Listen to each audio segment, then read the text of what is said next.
Nagbabalik ang pinakamasayang barangay sa bansa. Ito ang Barangay 5 Panalo! At kasama pa rin natin na natitirang matibay sa mga palarong barangay na si Ryan. Kung sakaling mananalo ka ng 100,000 pesos, saan mo ito gagamitin?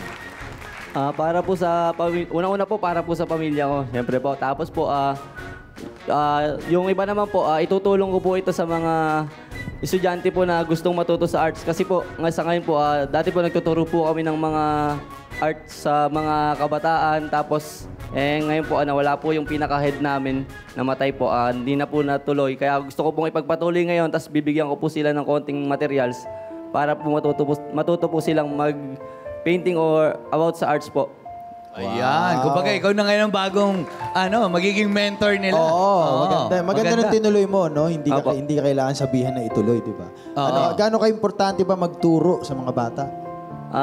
Unang-una po sa lahat kasi po, nakikita ko rin po kasi yung sarili ko sa kanila. Nung bata po ako, una po, natuto lang po ako, wala po nagtuturo sa akin. Tapos nung nakitaan po ako ng galing sa pagguhit, may nagturo na po sa akin. Ganon din po yung gusto kong i-share sa mga kabataan. Na hanggat bata sila, kung gusto, kasi po nakikita nila na nanalo ko, wow, ang galing mo kuya, ganon. Tapos gusto ko po, pakita rin sa kanila na kaya na rin nila yung ginagawa ko. Actually, Gags, tama yung sinasabi niya. Marami kasi mga kabataan na may mga skills.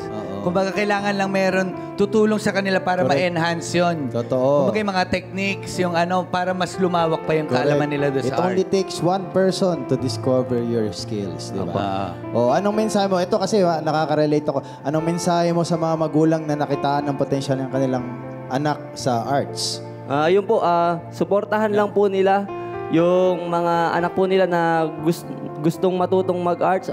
Kasi po, unang-una nakikita nila yung hindi naman po sa presyo ng arts. Ang maganda lang po na i-share at na ibabahagi po natin sa mga Pilipino po. Ayun lang po. Tama.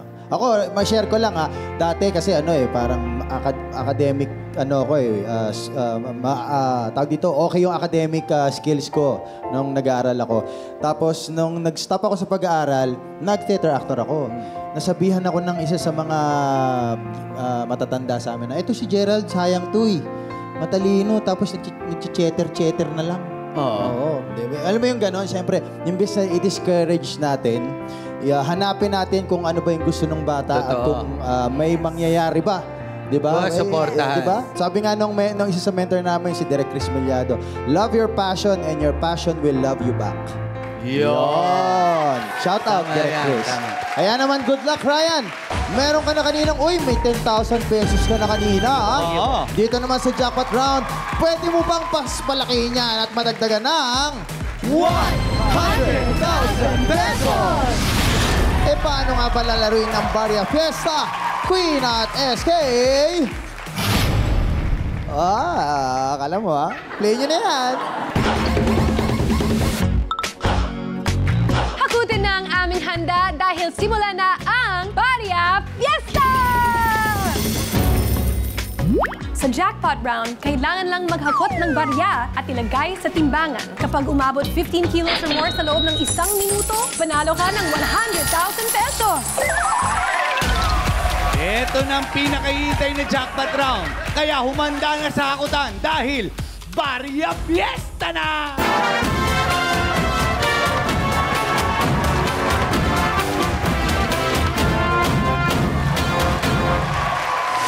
Ryan, kailangan mo lang hakutin ang mga baryang nakakalit sa ating barangay at kung maabot mo ang timbang na 15 kilos sa loob lamang ng 60 seconds, ay mananalo ka na ng 100,000 pesos.